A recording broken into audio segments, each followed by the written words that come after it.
आज के इस वीडियो में हम आपको वही 1 नंबर का क्वेश्चन ही बताएंगे जो कुछ द्विघात समीकरण से है, फिर समांतर श्रेणी से है, उसको भी हम लोग देखें। और इसी प्रकार का क्वेश्चन आपको रहेगा एग्जामिनेशन में। ये हमेशा ध्यान देंगे। उसका सबसे पहले छोटे क्वेश्चन को तैयार करने के लिए उसका हम लोग पहले बेसिक तैयार कर लें, वो पूरे उसके बारे में पूर्ण ज्ञान होगा तो उसमें से खुद ब खुद 1 नंबर का क्वेश्चन निकलेगा और आसानी से आप जवाब दे देंगे। जैसे अब बिना समय बर्बाद किए हुए हम लोग देखें, इसमें आज का पहला क्वेश्चन है कि निम्नलिखित में कौन सा द्विघात समीकरण है। और इसमें ऑप्शन में दिया हुआ है, ए में दिया हुआ है x+2 और x-2 बराबर x² - 4x3। तो ये तो प्रश्न को पढ़ने के बाद ही ये पता चल जाता है कि यहाँ पे q है, इसका मतलब यह द्विघात समीकरण है। देखने के बाद ही पता चल जाता है। दूसरा थोड़ा सा उसके बारे में समझेंगे। यहाँ पे है x+2 का होल स्क्वायर बराबर 3x+4। अब आप देखें, इसका जब आप प्रसारित करेंगे इसको a+b होल स्क्वायर पे, अगर इसको विस्तृत करेंगे तो इसमें का एक x का स्क्वायर खत्म नहीं होने वाला है, इसी जगह यह द्विघात समीकरण हो जाएगा। वो होना ही है। उसके आगे का भी ऑप्शन आप देख लें, वह लिखा हुआ है। उसके आगे का सी ऑप्शन है 2x² + 3 बराबर 5+x और 2x + 3। इधर तो कुछ नहीं, इधर अगर हम इसको सरल करते हैं तो 10x + 5 15 प्लस 2x² + 3x। अब बताएं, इससे ये कट गया तो यहाँ पे स्क्वायर का कोई भी पद नहीं है, इसलिए यह भी नहीं होगा। और फिर एक डी ऑप्शन दिया हुआ है, इसको भी देख लें। 2x + 1/2x बराबर 4x²। तो यहाँ इसको इस x² को देख के आप नहीं कर सकते हैं, इसको आपको सरल करना पड़ेगा। 2x² + 1 बराबर 4x²। फिर अब इसको जब हम लोग इसको गुना करेंगे तो ये क्या हो जाएगा, क्यूबिक इक्वेशन हो जाएगा। 2x² + 1 8x3, ये क्यूबिक हो गया। तो हमारा फाइनली यही हो जाएगा। एकदम इस प्रकार से पूरे को हल करने की जरूरत नहीं है। आप जहाँ पे वो ऑप्शन आपको दिखाई दे, थोड़ा सा इसको ध्यान से देखिएगा तो स्पष्ट रूप से आपको दिखाई देगा। इस प्रकार से आज का दूसरा प्रश्न हो जाएगा, वह है कि द्विघात समीकरण, ये समीकरण दिया हुआ है px² + qx + r बराबर 0 के मूल है। ऑप्शन में दिया हुआ है, पहला ऑप्शन है q ± q² - 4pr √अंदर कौन में है 2p। बी में ऑप्शन दिया हुआ है -q ± q² - 4pr √अंदर 2p। और फिर इसका सी ऑप्शन दिया हुआ है -q ± q² - 4pr बटे सिर्फ 2 दिए हुए हैं। और डी में दिया हुआ है -q ± q² + 4p बटे 2p। अब गौर से देखें, इसका जो स्टैंडर्ड फॉर्म होता है वो इसी रूप में है, वो है ax² + bx + c बराबर 0। तो यहाँ a के जगह पर p दिए हुए हैं, b के जगह पर q है और c के जगह पर r है।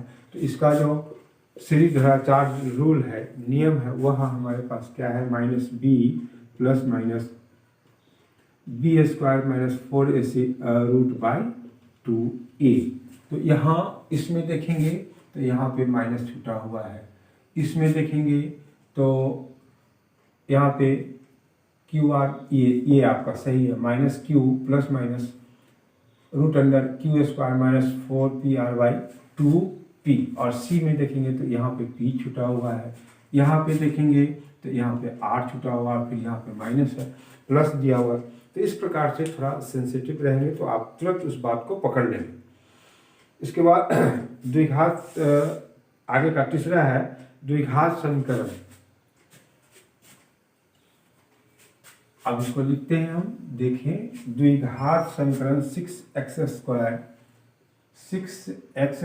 प्लस 6x प्लस 1 बराबर 0 के मूलों की प्रकृति होगी। ए में दिया हुआ है वास्तविक और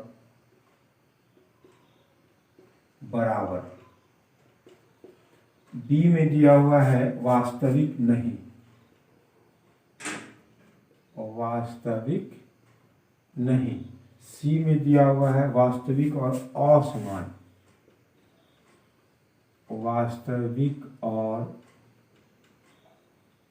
असमान, और डी में दिया हुआ है इनमें से कोई नहीं, इनमें से कोई नहीं। तो इसके लिए हम लोगों को डिस्क्रिमिनेंट को देखना होगा, विवेचक के बारे में देखना होगा। विवेचक का मान निकालेंगे। विवेचक होता है बी स्क्वायर माइनस 4ac।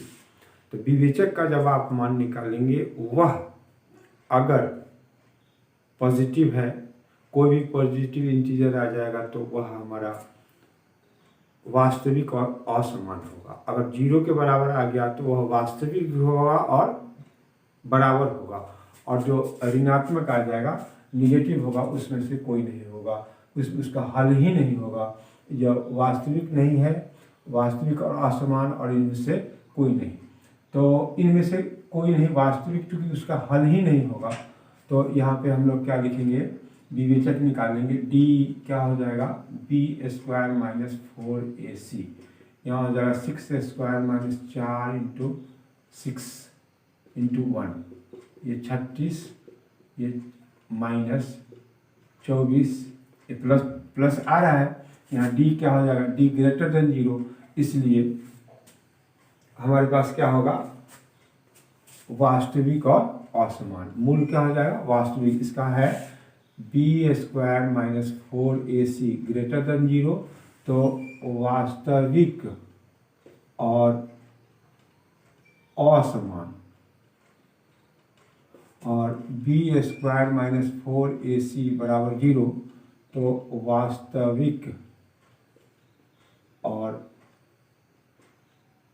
समान, और B square minus 4ac less than 0, तो कोई हल नहीं, कोई हल नहीं होगा। तो यहाँ पे वास्तविक शब्द 2 जगह आया हुआ है, इसको भी ध्यान देना होता है। इस पर भी 1 नंबर का क्वेश्चन मिलेगा, लेकिन यहाँ हमारे पास ये ऑप्शन दिया हुआ है, तो ये क्या हो गया, ग्रेटर देन 0 हो गया, तो वो वास्तविक और असमान होगा, दोनों अलग अलग प्रकार का होगा। इसके बाद का प्रश्न है, द्विघात समीकरण से है, वो इसमें कहता है कि समीकरण 3x square minus 18x plus 6 बराबर 0 की मूलों का योग है। अब कितना है, ऑप्शन में ए में दिया हुआ है 3, बी में दिया हुआ है -3, सी में दिया हुआ है -6, और डी में दिया हुआ है 6। तो यहाँ मूलों का योगफल निकालना है। इसके लिए हमारे पास सूत्र है alpha plus beta minus b by a, और alpha into beta c by a. अभी हमको इसको निकालना है, तो इसलिए हम लोग इसके एक्स स्क्वायर का गुणन ए बराबर, हम पूरे प्रश्न को बना के बताते हैं। ए बराबर 3, बी बराबर -18 और सी बराबर 6, इसलिए अल्फा प्लस बीटा बराबर माइनस बी बाई ए।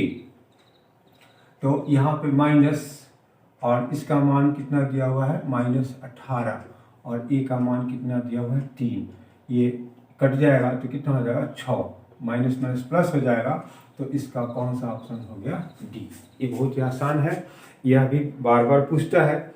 इसके बाद का क्वेश्चन है द्विघात समीकरण ax square plus bx plus c बराबर 0 के मूल एक दूसरे के व्युत्क्रम हो, यदि यहाँ पे प्रश्न दूसरा है आपका, इसको भी हम रहने दे रहे हैं। यहाँ पे प्रश्न है ax² plus b x plus c बराबर 0 के मूल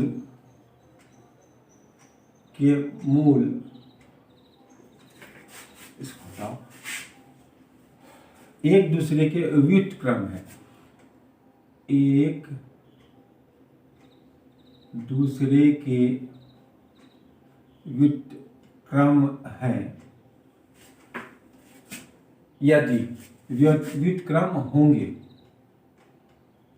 यदि ऑप्शन में क्या दिया हुआ है, ए बराबर, ए का मान है बी बराबर सी, बी में दिया हुआ है सी बराबर ए, सी में दिया हुआ है ए बराबर बी, और डी में दिया हुआ है इनमें से कोई नहीं,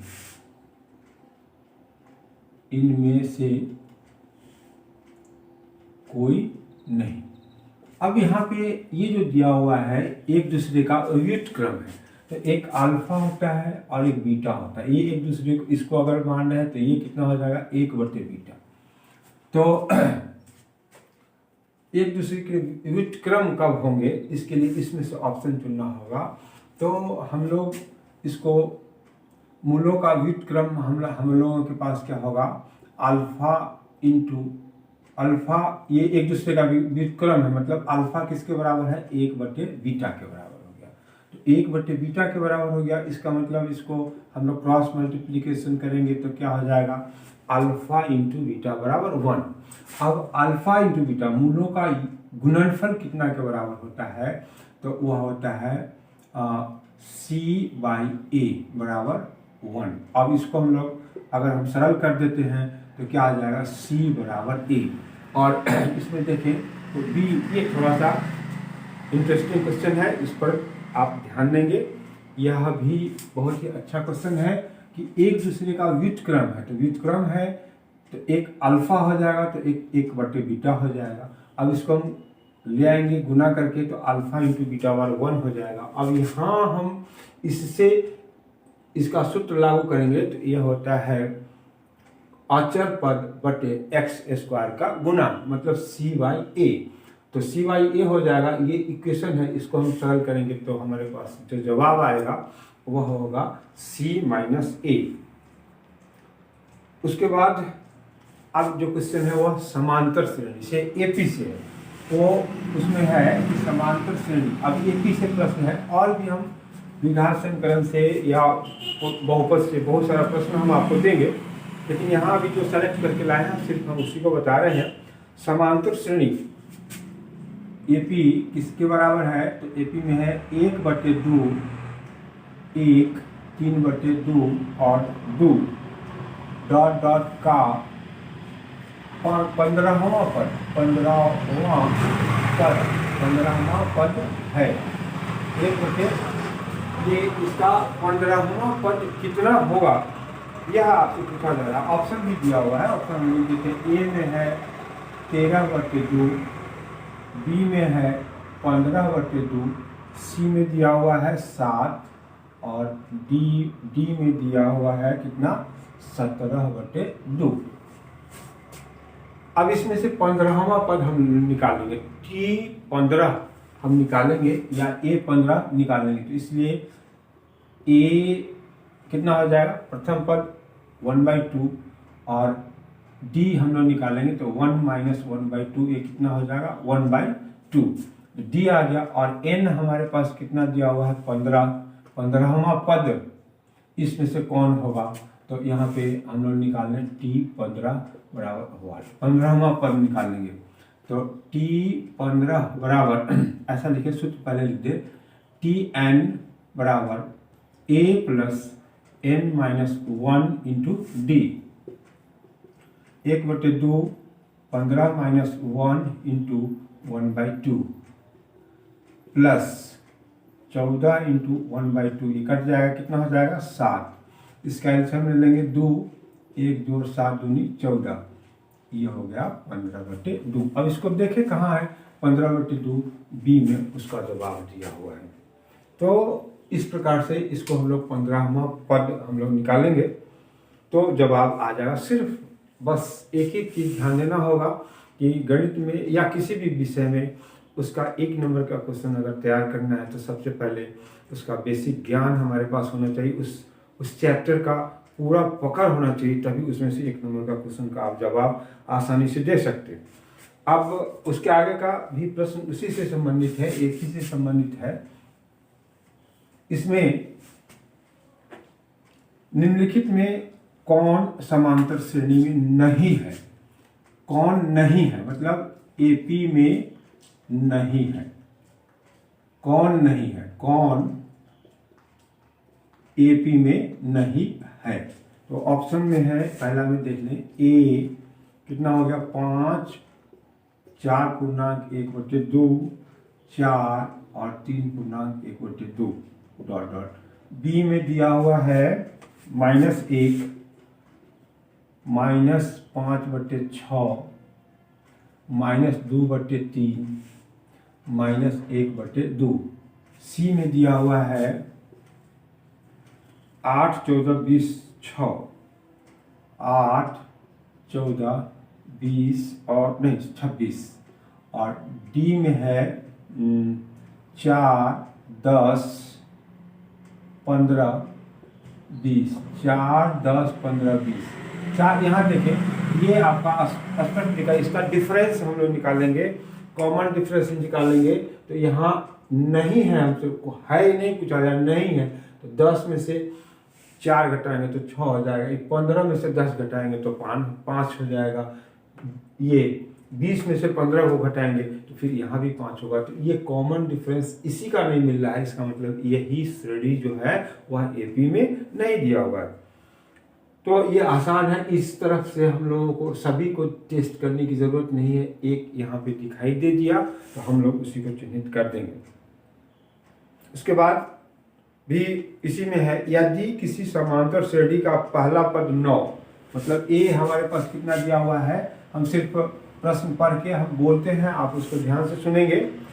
यदि किसी समांतर श्रेणी का पहला पद 9, तो ए आपके पास कितना दे दिया हुआ है 9, सार बनकर -3, ये डी हमारे पास कितना है -3।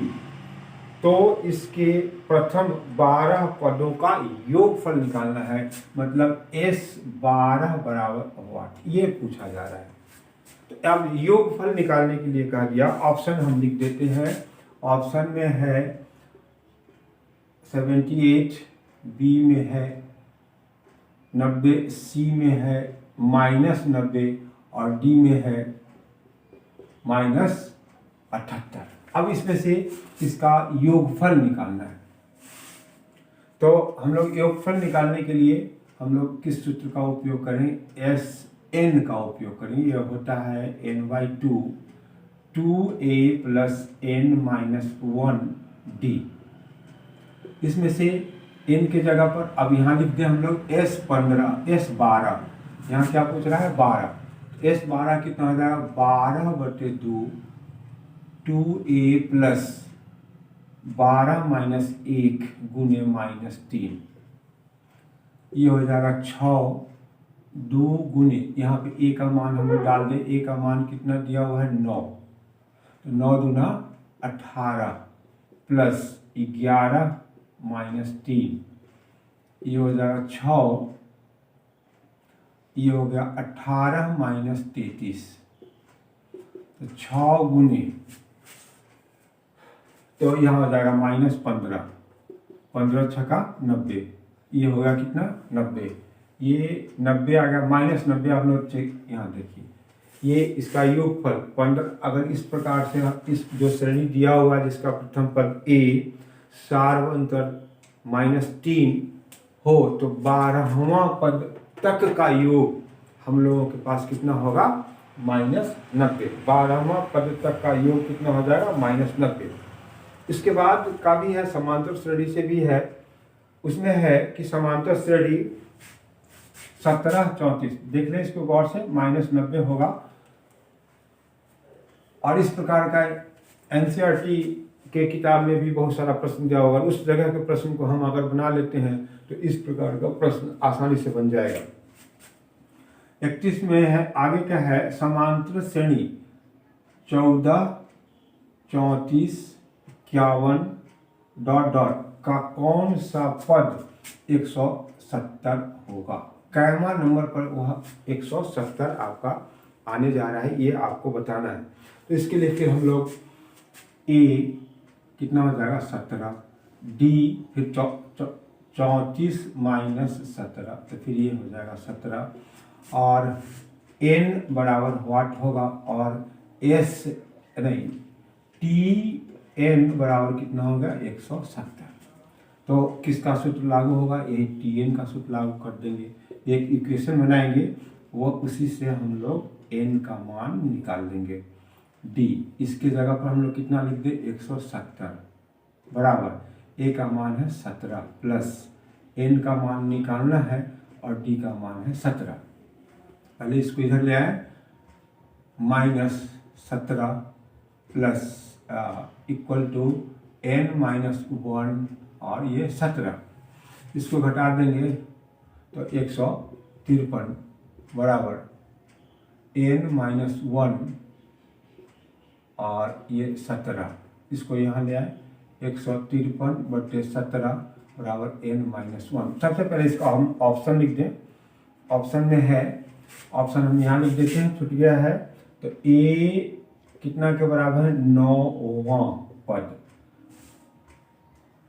बी में है ऑप्शन 10वां पद, सी में है 11वां पद, और डी में दिया हुआ है 12वां पद। अब इसको पहले विभाजित कर दें तो ये कितना हो जाएगा 9 मतलब कट जाएगा। अब यहाँ होगा 9 बराबर n माइनस 1, तो n बराबर कितना होगा 9 प्लस 1, ये होगा 10वां पद। 10वां पद, इस श्रेणी का 10वां पद अगर लिखते जाएंगे तो वहाँ पे हमारे पास कितना आएगा 170, वो 10वां पद यहाँ बी में इसका जवाब है। इस प्रकार से आप देखेंगे, उसको समझे।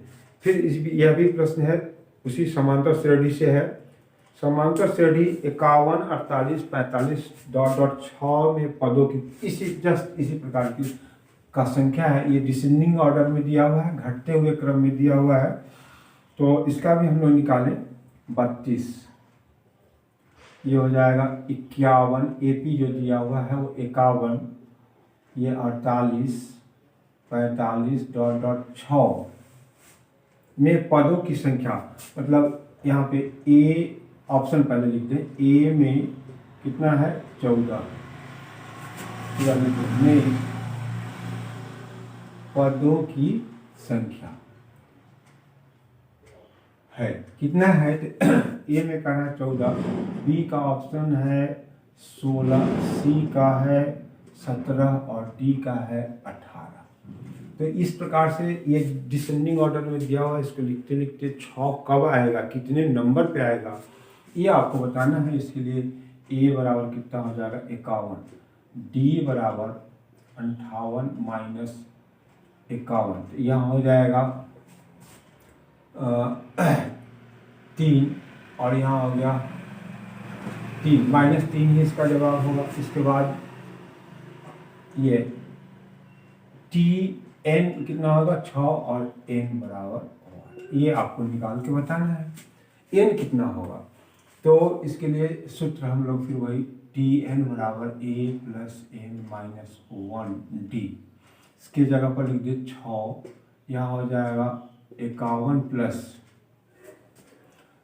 एन माइनस 1 इंटू -3, इसको इधर ले आए 6 माइनस 51 बराबर n माइनस 1 इंटू -3, यहाँ घटा देंगे तो यहाँ हो जाएगा 45 माइनस 45 बराबर n माइनस 1 इंटू -3, ये 3 को यहाँ ले आवे, -45 बटे -3 n माइनस 1, 15 या 45, तो n बराबर हो जाएगा 15 प्लस 1, ये हो जाएगा 16वां पद आपका जो होगा वह 16वां पद के क्या होगा, 16वां पद पर जाके आप 6 मिल जाएगा, आपको खोजेंगे तो मिल जाएगा।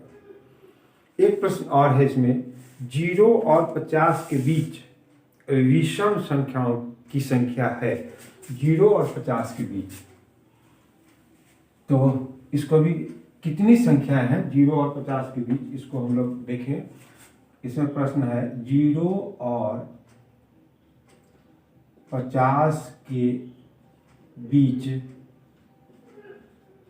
विषम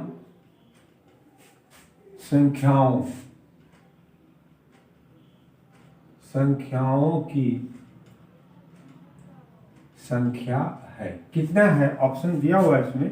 ऑप्शन में ए में है 25, बी में दिया हुआ है 26, सी में दिया हुआ है 24 और डी में दिया हुआ है 27। ये एक सिस्टम हम आपको बता रहे हैं, यही प्रश्न रहेगा, ये दिमाग से आप हटा देंगे। प्रश्न को इसी प्रकार से आप बनाने का कोशिश करेंगे, इसी सोच से। तो सबसे पहले यहाँ हम 0 और 50 के बीच सम संख्या भी है और विषम संख्या भी है, तो हम सम संख्या को ले लें तो ये 1 हो जाएगा, 3 हो जाएगा, 5 हो जाएगा और डॉट डॉट डॉट ये 49 हो जाएगा, ये विषम संख्या हो गया। तो इसके लिए a बराबर कितना हो जाएगा n, d बराबर हो जाएगा 2 और n बराबर हो जाएगा 49 और n बराबर होगा 1। n कितना होगा ये हमको बताना है कि 0 से 50 के बीच विषम संख्या कितनी होगी। अगर इस n का मान निकाल लेते हैं तो हमारे पास जवाब आ जाएगा। तो इसके लिए सूत्र यही होगा, Tn बराबर a plus n minus 1d। इसके जगह पर लिख लें 49 बराबर 1 प्लस इंटू 2, ये इधर ले आए बराबर n माइनस 1 इंटू 2। वैसे अगर इसको जल्दी से बनाना चाहते हैं तो यह 48, 2 से यहाँ भाग दे देंगे, 1 उसमें से घटा देंगे, ये अभ्यास के ऊपर निर्भर करता है। लेकिन हम यहाँ पूरा बना के बताते हैं, 48 भागा 2, ये 2 यहाँ ले आएंगे तो यह बच जाएगा n माइनस 1, ये कितना हो जाएगा 24 और 1 को इधर ला जाएगा तो 25 हो जाएगा। तो n बराबर 24 जोड़ 1, ये हो गया 25। ये ऑप्शन यहाँ दिया। 25वां पद, 25 संख्याएं, उसमें 0 से और 50 के बीच में 25 संख्याएं होंगी जो विषम संख्या होगी। उसके बाद का प्रश्न है वह समकोण त्रिभुज से आधारित है, वह समकोण त्रिभुज से आधारित है और वह भी त्रिकोणमिति से आएंगे हम लोग। त्रिकोणमिति में उसमें कहता है कि समकोण त्रिभुज ABC में, ध्यान दे इसको फिगर बनाना पड़ेगा लेकिन अभी हम प्रश्न पूरा लिखते हैं। समकोण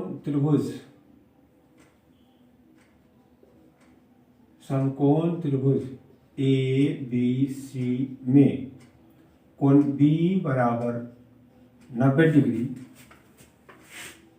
EB बराबर √15 सेंटीमीटर, BC बराबर 1 सेंटीमीटर तथा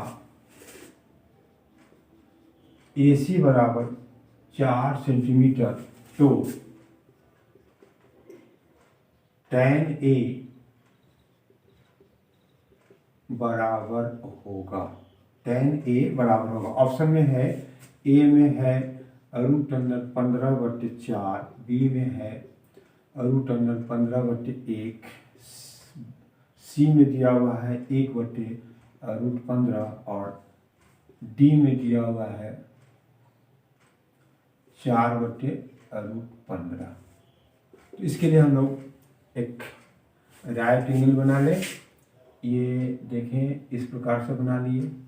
तो B हमारा कितना का रहा है 90, B तो यहाँ देना ही पड़ेगा, A यहाँ दे दे, C यहाँ दे दे। अब A भी कितना दिया हुआ है √15, BC दिया हुआ है 1 और AC दिया हुआ है 4। ये हमारा 90 डिग्री हो गया। तो tan का मान निकालना है। tan क्या होता है, लंब बटे आधार। तो यहाँ हो गया tan A यहाँ है, ध्यान से देखेंगे A यहाँ है, तो अब A वहाँ दे दिए हैं तो यह आपका आधार हो जाएगा, ये कर्ण होगा और लंब यहाँ होगा। ये इस प्रश्न की यही खासियत है। अगर C यहाँ रहता तो यह आपका आधार, ये कर्ण और ये लंब होगा। और यहाँ पे त्रिकोणमिति में तो ये जानते ही हैं, जो न्यून कोण होगा, एक्यूट एंगल होगा, वह कर्ण और आधार के बेस के हाइपोटेन्यूस और बेस के मिलने से बना होगा, और रेस्ट जो साइड होगा वह हमारा परपेंडिकुलर हो जाएगा। तो यहाँ यह परपेंडिकुलर हो गया, चूंकि ए पूछा गया tan A, तो यहाँ tan A बराबर हो जाएगा BC बटे AB। तो BC का मान 1 और ये √15। तो कौन सा जवाब? C में उसका जवाब देख लीजिए, वहाँ पे है। सिर्फ इस पूरे प्रश्न का मेन चीज़ यही है कि आप इस बात को समझते हैं। प्रश्न देने का मतलब यही है कि आप इसकी बात को जान रहे हैं कि नहीं, जो उसका न्यून कोण का जो उपयोग होता है, ये न्यून कोण अगर बन जाएगा तो ये आधार, ये कर्ण और ये लंब होगा। और ये न्यून कोण जब हम लोग लेंगे उसी त्रिभुज में, तो यह चेंज कर जाएगा, यह आधार होगा, ये लंब, एक कर्ण होगा और ये लंब। कर्ण जो है फिक्स होता है, 90 डिग्री के सामने की भुजा को कर्ण कहते हैं, और ये दोनों भुजा बदलने वाली होती है, यह हम आपको बता दिए। उसके बाद 35 नंबर का प्रश्न है, उसमें वह भी त्रिकोणमिति से ही संबंधित है। उसमें है यदि कोसेक थीटा बराबर के, देखिए प्रश्न, यदि कोसेक थीटा बराबर के तो कॉस थीटा का मान होगा, का मान है। अब क्या है, ऑप्शन हम आपको लिख के बताते हैं। ए में दिया हुआ है k² + 1 √k² + 1 बटे k। बी में दिया हुआ है k² - 1 √अंडर बटे k। और सी में है k बटे √k² - 1। और डी में दिया हुआ है k बटे √k² + 1। ये आपको सेलेक्ट करके बताना है। तो सबसे पहले इसकी सहायता से, सबसे पहले ये ध्यान दें कि इसमें से एक प्रश्न रहेगा, यहाँ अंक भी रह सकता है, 5/7 जो कुछ भी रह सकता है अंक, उसको हम लोग तो सबसे पहले इसकी सहायता से त्रिभुज के तीनों भुजाओं का मान निकाल लेंगे तो आसान होगा। तो यहाँ पे लिख दें कोसेक थीटा बराबर के अपॉन ये होगा, ये कोसेक हो गया कर्ण बटे लंब, मतलब h बटे p। अब हम लोग क्या निकाल लें? b निकाल लें। b का मान हो गया h² - p² का √अंडर। यहाँ पे h का मान हो गया k² - 1², ये हो जाएगा k² - 1 का रूट। b आ गया। अब तीनों साइड हमारे पास आ गया, तो cos थीटा का मान निकालेंगे, यह होता है b/h। b हमारे पास कहाँ आ गया? यहाँ आ गया, k² - √अंडर बटे h का मान क्या हो गया? k, means √under k² - 1 upon k, जहाँ भी है वह उसका जवाब होगा। और वो यहाँ इसके हिसाब से बी ऑप्शन उसका दिखाई दे रहा है। उसके बाद का प्रश्न ये बहुत आसान है, इसको हम लिखेंगे नहीं, सीधे समझ लें। 1/sec बराबर है tan theta, cos theta, sec theta और cosec थीटा। तो 1/sec जो होता है वह cos थीटा, ये सूत्र से ही है, सूत्र त्रिकोणमिति के सूत्र से या पूरे गणित के सूत्र से कहीं ना कहीं 5 नंबर का 6 नंबर का क्वेश्चन आपको रह जाएगा। जैसे 30 degree, 0 degree, 30 degree, 60 degree, 45 degree और 90 डिग्री, इसमें से भी प्रश्न रहेगा ये सूत्र से। जब से अभी ये सूत्र, अभी यही प्रश्न है, इसमें आपसे पूछा जा रहा है कि 1/sec थीटा है, तो ऑप्शन में आपको cos थीटा दिया हुआ है, ये एक दूसरे का विलोम है, इसलिए इसका मान क्या हो जाएगा? बी में उसका ऑप्शन दिया हुआ है। दूसरा, उसके आगे का क्वेश्चन है, चलो इसको भी हम लिख ही देते हैं जो ध्यान में आ जाए। यहाँ पे है 1/sec थीटा बराबर क्या है? तो ऑप्शन में है, यहाँ देखिए tan थीटा, बी का ऑप्शन है कॉस थीटा, जो ये जवाब होने जा रहा है सी का, ये हो गया सेक थीटा, और डी का हो गया कोसेक थीटा। तो ये इसका जवाब हो गया। उसके आगे का प्रश्न है वो है cot x into tan x। ये भी एक दूसरे का विलोम है, तो इसका अर्थ क्या हो गया, इसका जवाब हो जाएगा एक। अब एक से संबंधित जैसे कुछ सूत्र आपको ये पहले देख लें, ऐसा sign square theta plus cos square theta बराबर 1, ये काफ़ी इंपॉर्टेंट सूत्र है।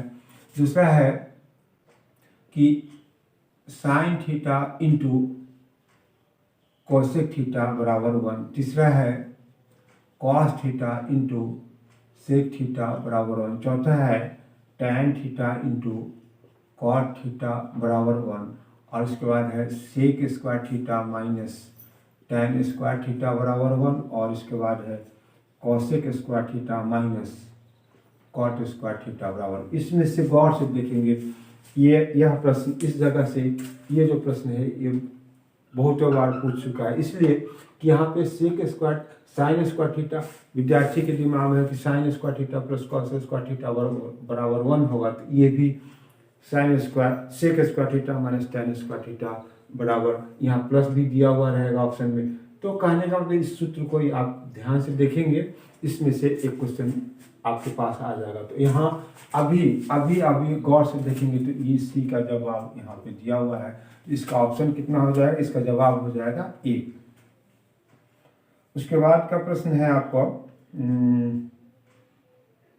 उसके बाद है यहाँ पे देखिए, ये भी हम लोगों को है, इसमें से एक न एक क्वेश्चन प्रत्येक साल रहता है। यदि कॉस थीटा बराबर 1/2 तो कॉसेक थीटा का मान है, कोसेक थीटा का मान है। ऑप्शन में है ए बराबर 2, बी बराबर 2/√3, सी बराबर √3/2 और डी बराबर 1/√3। अब इसमें से कोसेक थीटा का मान, ये कॉस का मान दिया हुआ है, तो हम लोग इसमें से पहले क्या करें, इस कॉस की सहायता से, ये दो भुजाओं का माप दिया हुआ है, अनुपात रेशियो दिया हुआ है, तो हम लोग क्या करें, उससे तीसरी भुजा निकाल लें। यह आपका हो जाएगा b/h, p का मान निकाल लें, h² माइनस b² का √अंडर, ये हो गया 2² माइनस 1², ये हो जाएगा 4 माइनस 1, और ये फिर √3। अब कोसेक का मान निकाल लें। कोसेक थीटा बराबर होता है h/p। h का मान कितना दिया हुआ है 2, p का मान कितना निकला √3। अब इसमें से ऑप्शन खोले तो यहाँ दिखाई दे रहा है, तो ये इसका जवाब हो गया। उसके बाद का एक प्रश्न है थीटा बराबर 45, यदि थीटा बराबर 45 तो sec theta plus cosec theta का मान होगा। ऑप्शन दिया हुआ है, इसमें है यदि थीटा बराबर 45 तो sec theta plus cosec theta बराबर कितना होगा, तो ए में है 1, बी का है जवाब √2, सी का जवाब है 2 और डी में ऑप्शन दिया हुआ है 2√2।